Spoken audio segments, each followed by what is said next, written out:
Olá, galera. Bem-vindo a mais um vídeo no meu canal. Eu sou a Júlia e hoje eu vou falar um pouquinho sobre o 12 Factors App, que é a aplicação 12 fatores. E eu acho super interessante falar um pouco sobre isso, porque eu vejo que tem muita gente que não tem muita noção, ou às vezes se pergunta por que eu tenho que criar um software seguindo algumas regras e não sabem muito bem de onde isso veio. Então, assim, a aplicação dos fatores é um manifesto criado pela Heroku. E nesse manifesto, ele traz 12 boas práticas para melhorar, né, a construção de software como serviço. E com isso, eu acho que quando a gente segue essas 12 metodologias, digamos assim, é mais fácil para a gente manter, para a gente escalar, para a gente efetuar mudanças dentro do software, né? Então, assim, ela pode ser aplicada em qualquer linguagem e a aplicação pode utilizar qualquer combinação de serviço e suporte, tá? Então, vamos entrar aqui um pouquinho sobre esses 12 fatores. Então, os 12 fatores são esses aqui, nessas caixinhas.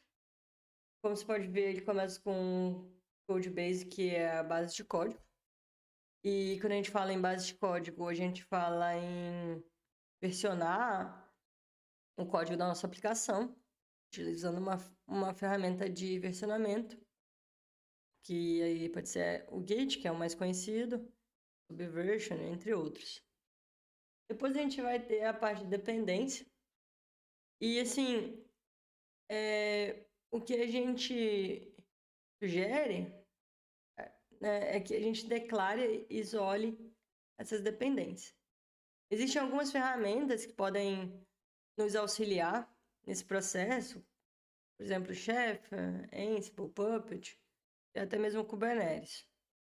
Depois a gente vai ter as configurações, né?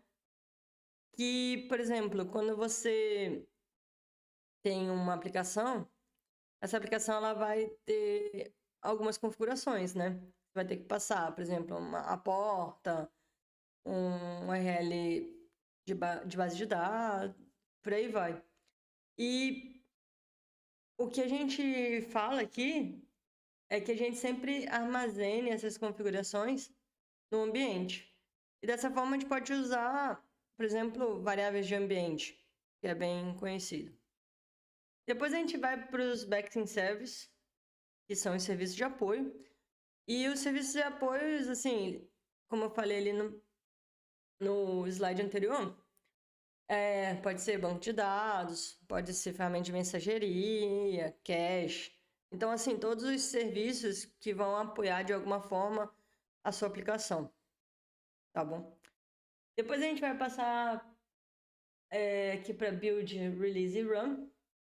E assim, o ideal é que a gente trate o build como um estágio, o release como outro estágio e o run como outro estágio, né? O build é o estágio que a gente vai compilar, que a gente vai criar o artefato da nossa aplicação. O release é quando a gente tem alguma modificação desse código. E o run é nada mais do que executar essa aplicação, tá bom? Depois a gente vai para os processos. E assim, o ideal é que quando a gente tem a nossa aplicação, ela vai sempre rodar um ou mais processos. E esses processos, eles devem não armazenar estado, né? Ou seja, é uma boa prática que eles sejam stateless, porque assim a aplicação ela vai ser mais tolerante à falha e vai ser escalável mais facilmente, né? Depois a gente vai ter o port bidding, que são os vínculos de porta. E quando a gente fala sobre isso, é que cada serviço ele seja ligado a uma porta diferente. Então, assim, Imagina, você tem um CFCA, vai ter uma porta, o CFCB vai ter outra, o CFCC vai ter outra, assim, consequentemente. Depois a gente vai falar de concorrência, que ele vai estabelecer um processo e eles devem ser separados por seu propósito.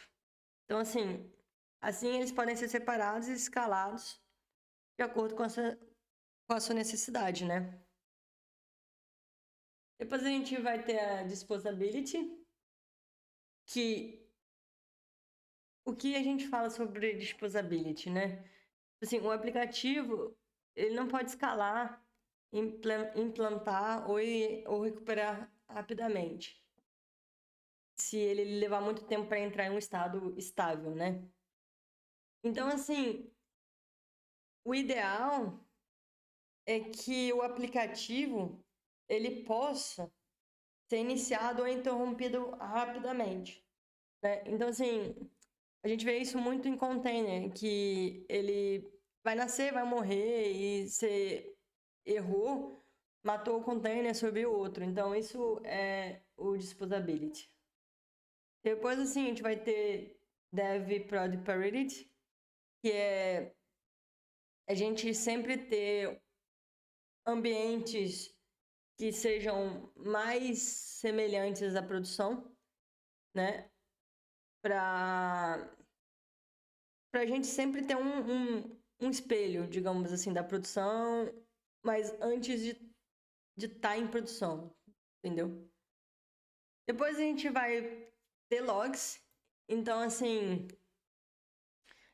é interessante que a sua aplicação ela gere logs e esses logs eles sejam tratados como fluxo de eventos e seja armazenado em alguma ferramenta, né? A gente tem aí Greylog, a gente tem Splunk. Então, assim, o ideal é que a aplicação ela gere log, né? Eu vejo às vezes em algumas aplicações, alguns softwares, os desenvolvedores eles não geram logs das aplicações, o que isso traz um pouco de problema na hora que a gente precisa fazer troubleshoot de, da aplicação, entender o porquê está dando algum erro. Mas mais importante que isso é a gente centralizar esses logs em algum local, né? Então, por isso que é interessante ter alguma ferramenta que gerencia. Depois a gente vai ter os processos admin, quando a gente vai ter arquivos de configuração, assim como no próprio Dev Prod Priority. E dessa maneira, a gente vai minimizar os riscos de problemas de sincronização de versão entre diferentes ambientes, né? Então, assim, por que usar os 12 fatores? Eu sei que é difícil, tipo, seguir todos esses 12 fatores, mas eles são de extrema importância, né? Então, assim, quando você estiver, tipo, executando alguns serviços, assim, tipo, em 4 ambientes diferentes, você vai ver que se você conseguir aplicar cada vez mais, vai ser mais fácil para resolver problema, para mitigar problemas antes mesmo de ocorrer, para escalonar e entre outros benefícios, né? E eu acho que é isso, assim. É difícil, tipo, provisionar um software seguindo à risca isso tudo, mas eu acho que também é um processo de baby steps, assim, né? Começar aos pouquinhos e tentar ir fazendo, tipo, eu já tô fazendo isso, eu tô fazendo dependencies, config, isso daqui não.